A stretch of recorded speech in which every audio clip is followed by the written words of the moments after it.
हुजूर पाक सल्लल्लाहु अलैहि वसल्लम ने इरशाद फरमाया कि जहन्नम में जो सबसे हल्का अजाब होगा ना, सबसे हल्का अजाब, वो कौन सा होगा पता है?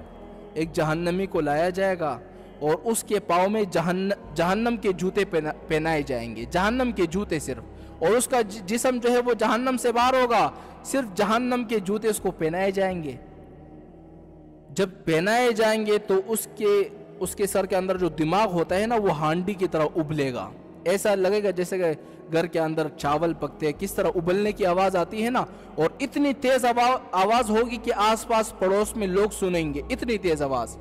जैसे जूते पहनाए जाएंगे, जिस्म के अंदर सारी हड्डियाँ पिघल जाएगी, सारा जिस्म पिघल जाएगा, ख़त्म हो जाएगा, इतनी सख्त आग।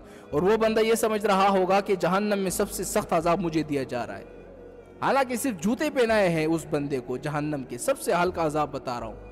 और ज़रा ये बताओ, अगर आपके पूरे टखने जहन्नम के अंदर होंगे तो फिर क्या होगा?